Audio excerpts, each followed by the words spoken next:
Assalamualaikum warahmatullahi wabarakatuh. Hello everyone, my name is Galuh Apriani from class 64.1C.27. Di video kali ini aku akan membahas mengenai relative clause of time and adverbial clause of time. Relative clause of time refer to a time, date, or moment previously mentioned. Relative clause of time are usually introduced by the verb to be. Contoh yang pertama ada Thanksgiving is a day when North Americans celebrate the harvest. Thanksgiving is a day itu masuknya ke date plus to be. Dan North American celebrate the harvest itu relative clause-nya. Contoh yang kedua, February 14 is the day when people give cards to the ones they love. Nah, di sini 14 Februari itu tanggal, nah masuknya itu ke date.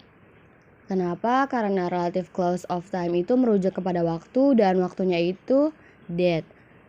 Is itu to be-nya.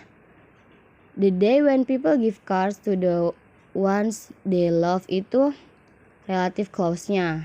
Kita lanjut ke contoh nomor 3. New Year's Eve is a night when I have fun with my friends. New Year's Eve-nya ini adalah sebuah momen, bukan tanggal, karena ini tuh merupakan kayak perayaan. Dan selalu ada to be-nya, yaitu is. A night when I have fun with my friends itu merupakan relative clause-nya. Nah, selanjutnya kita akan membahas mengenai adverbial clause of time. Adverbial clause of time adalah salah satu jenis subordinate clause yang digunakan untuk menerangkan waktu kejadian dalam sebuah kalimat bahasa Inggris. Dan juga dapat digunakan untuk menyatakan sebab akibat, menyatakan keadaan, dan menyatakan pertentangan. Subordinate clause ini umumnya dihubungkan dengan conjunction atau kata penghubung yang menerangkan waktu.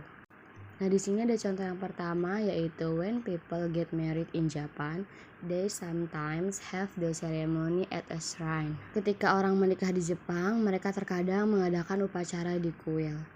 Nah, kalimat subordinate clause-nya yang menerangkan waktu kejadiannya itu di when people get married in Japan, ketika orang menikah di Jepang.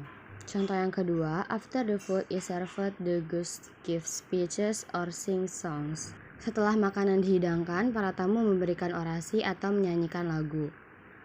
Subordinate clause-nya itu terdapat pada kalimat after the food is served, setelah makanan dihidangkan. Kenapa? Karena subordinate clause itu kan yang menjawab pertanyaan when atau kapan. Nah, waktunya itu di after the food is served. Kita lanjut ke contoh nomor 3. Before the guests leave, the bride and groom give the present. Sebelum para tamu pergi, pengantin memberi mereka hadiah. Nah, subordinate clause yang menerangkan waktu kejadiannya itu terdapat pada kalimat before the guests leave, sebelum para tamu pergi. Mungkin itu saja yang bisa aku jelaskan di video kali ini. Kalau ada kesalahan mohon maaf. Wassalamualaikum warahmatullahi wabarakatuh. Thank you guys.